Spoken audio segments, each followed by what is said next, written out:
Before the cameras, before the fame, before Bitchin rides became a household name, Dave Kindig was just a guy with a pencil, a sketch pad, and a garage in Salt Lake City.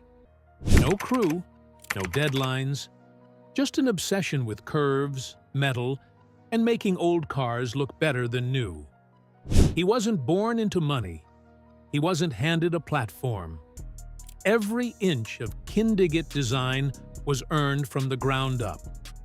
In the early days, the pressure was constant and unforgiving. Dave wasn't just building cars. He was building a future with no safety net.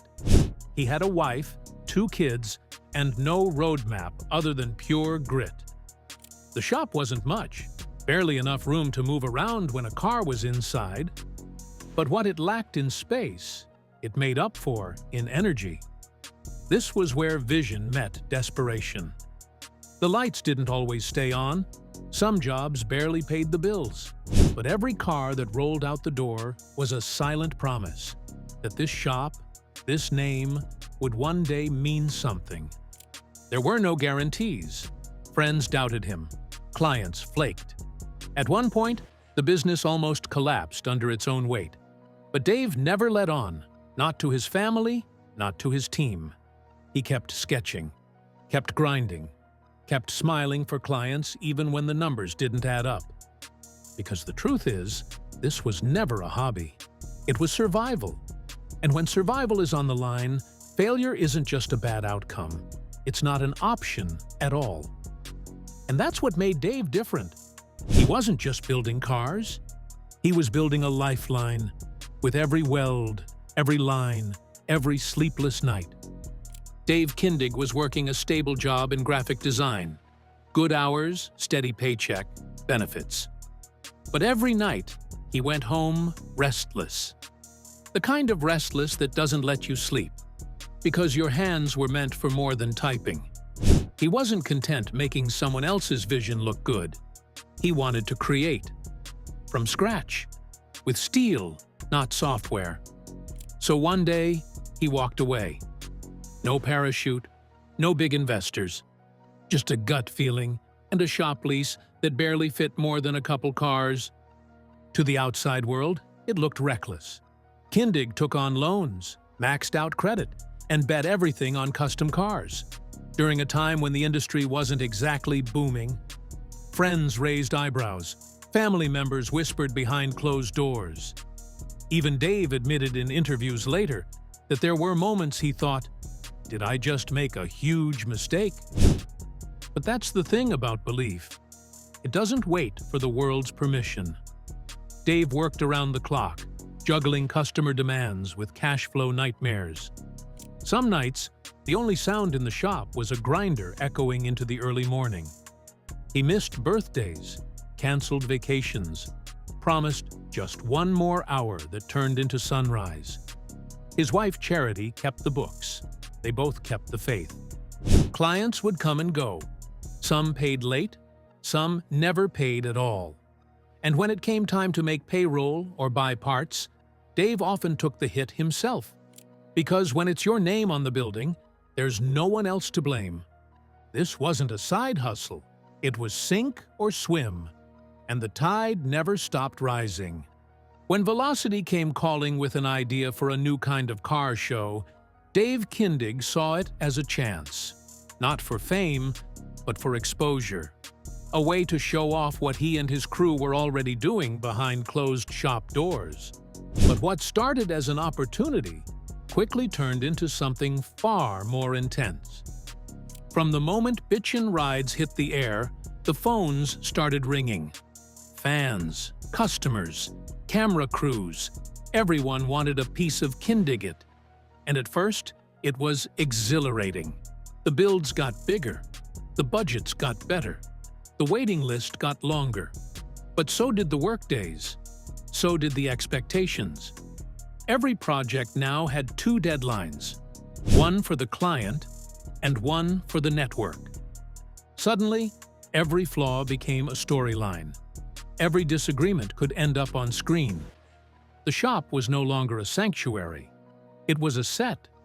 And while most fans saw the fun edits and satisfying reveals, what they didn't see was the exhaustion behind the scenes. The builds that weren't finished in time. The moments when creative compromise won over perfection. Dave had to smile through pressure cookers. He had to build faster without sacrificing quality. And as the star of the show, he had to be camera-ready even when mentally fried. His passion became programming, his art, content. And every new season came with the same unspoken question. Can we do it again, without falling apart? Behind every build was a crew, but behind every crew was tension nobody talked about. As Kindig-It Design scaled with fame, not everyone made the transition. Over the years, fans noticed familiar faces quietly vanish. No goodbyes, no explanations, just gone, replaced, forgotten. But inside the shop, those exits left scars. Some left on good terms, others didn't. There were rumors, burnout, creative differences, clashing egos. When a team is under constant pressure to deliver perfection on a deadline, not everyone survives the grind. Dave had to manage not just builds, but emotions, personalities, tempers, and sometimes loyalty came second to logistics. Leadership looks glamorous until you're the one making the hard calls. Dave had to choose between what was best for the brand and who had been there since day one. Sometimes that meant letting go of people he genuinely cared about. Sometimes it meant swallowing tension and pretending everything was fine. For the cameras, for the clients, for the rest of the team. Every time someone walked away, it left a ripple. Dave bore the weight of every departure. Not because he was guilty, but because he understood something few leaders do. When the name on the wall is yours, every crack in the foundation feels personal. Fame didn't fracture the team. Pressure did. And when you build something great, keeping it together is often harder than building it in the first place. While the world watched Dave Kindig build dream cars, very few saw what it cost him at home. For every flawless reveal on Bitchin rides, there was a dinner missed. A school event skipped, a vacation postponed for just one more build. Dave's wife, Charity, was more than a partner. She was his anchor. She helped run the books, supported his vision, and kept the home front steady while he chased something most thought impossible. But even the strongest partnerships feel the cracks when work never ends. Friends close to the family say the early years were brutal. There were months where the only time Dave saw his kids was before sunrise, or after they'd already gone to bed. Birthdays turned into phone calls from the shop. Holidays got cut short by emergency builds. And while the show often portrayed a tight-knit family business vibe, the off-camera reality was messier, more human. It wasn't about neglect, it was about sacrifice. Every decision Dave made was for the long game, to secure a future not just for himself, but for his family. But in the process, he gave up moments he could never get back. Charity once said in an interview, "We were all in, or we were out. There was no middle." And that's the truth. Kindig-It was never just Dave's dream. It became the family's burden and the family's reward. But the road to that reward? It was long, quietly painful, and paved with 1,000 compromises no episode of Bitchin' Rides would ever dare show. Every car that left Kindig-It carried more than horsepower. It carried Dave Kindig's name. And when your name is the brand, the pressure doesn't sleep. It follows you home. It whispers to you at 3 a.m. It second-guesses every weld, every color, every decision. Perfection isn't a goal. It's a standard. And for Dave, that standard became a weight. People saw the final product: flawless paint, buttery lines, impossible symmetry. What they didn't see were the nights he paced the shop alone, questioning if the build was good enough. What they didn't hear were the silent breakdowns behind closed doors when something went wrong days before a deadline. And what they couldn't feel was the anxiety of leading a team into a new season, unsure if the magic could be repeated, again and again. As the brand grew, so did expectations. One mistake could go viral. One bad build could ripple across the industry. That fear, that silent voice saying, "Don't mess this up," became constant. Burnout crept in. But Dave kept smiling. Because leaders don't get to show cracks. And while fans saw confidence, what they didn't realize was that it came from carrying the burden alone. For the team, for the shop, for the dream. Because when your name is on the door, failure feels like a personal attack. And perfection? It's a never-ending fight with yourself. Fame is seductive, but it's also suffocating. As Bitchin rides turned Dave Kindig into a household name, something subtle began to change. He wasn't just building cars anymore. He was expected to represent them everywhere. Car shows, industry expos, fan meetups, charity events. Appearances became non-negotiable. Every handshake mattered. Every photo was branded. But there's a dark side to being the face. Fame creates a version of you that people expect, and it rarely leaves room for bad days, personal space, or quiet. Suddenly, Dave couldn't just step into a coffee shop without being stopped, couldn't visit a car show without being swarmed. And while the attention was mostly positive, it was also unrelenting. At work, it got worse. Every client expected the Dave Kindig experience, not the team, not the process, him, the face. And while his team was world-class, the demand for Dave himself created an impossible paradox. Be everywhere, all the time, while still running a shop and delivering perfection. The bigger the spotlight got, the more isolated he became. Fame had turned him into a symbol, clean-cut, charming, cool under pressure. But the man behind the smile? He was still juggling invoices, solving problems, and trying to be a dad at the end of the day. And no matter how much success rolled in, Dave couldn't just switch it off. Because once you become the brand, you don't own the spotlight anymore. It owns you. Reality TV shows you what they want you to see. Clean edits, perfect reveals, laughs in the paint booth, and emotional handshakes at the end. But real business? It's messy. And at Kindig-It Design, there were plenty of moments that didn't make the cut.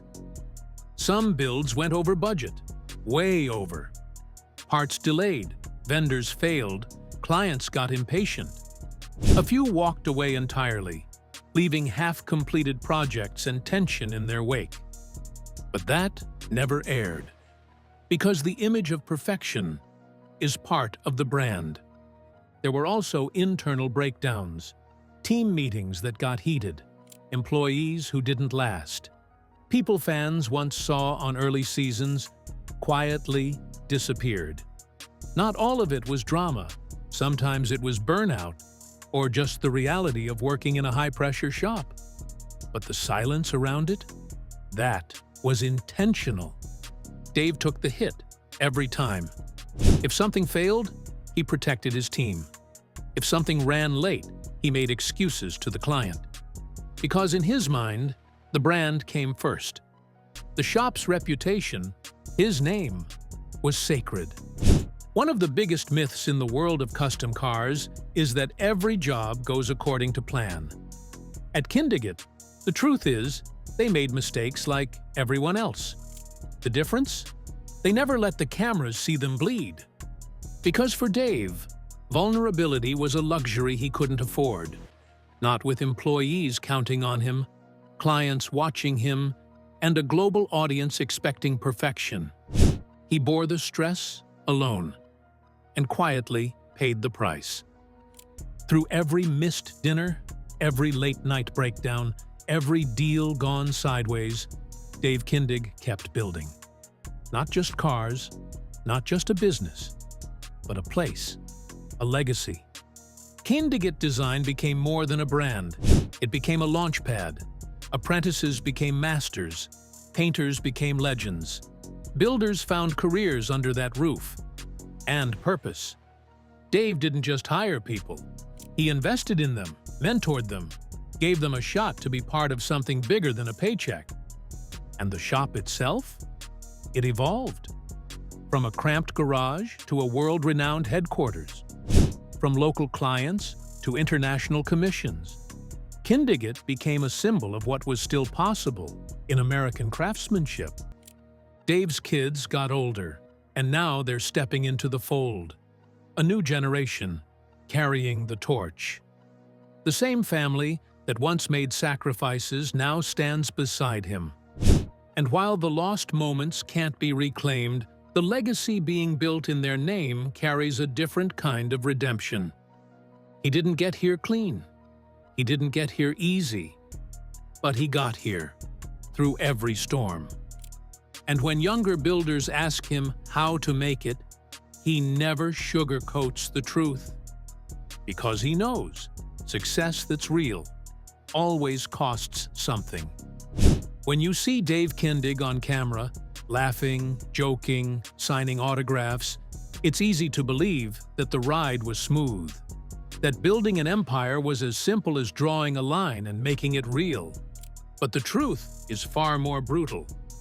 This was a journey carved out of pressure, pain, and persistence. Behind every custom car is a custom scar. Missed memories, burned bridges, sleepless nights filled with self-doubt.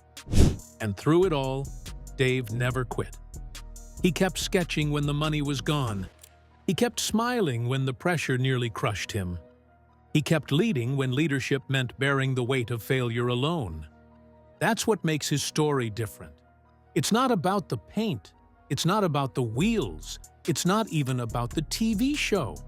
It's about a man who bet everything on himself and paid the toll at every mile marker.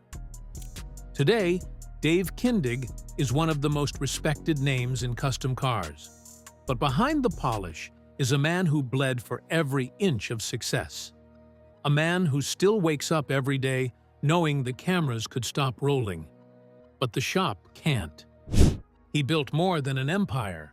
He built a legacy forged in sacrifice, resilience, and a kind of quiet strength the world will never fully see. Because some stories aren't made for TV, they're built in silence, one weld at a time.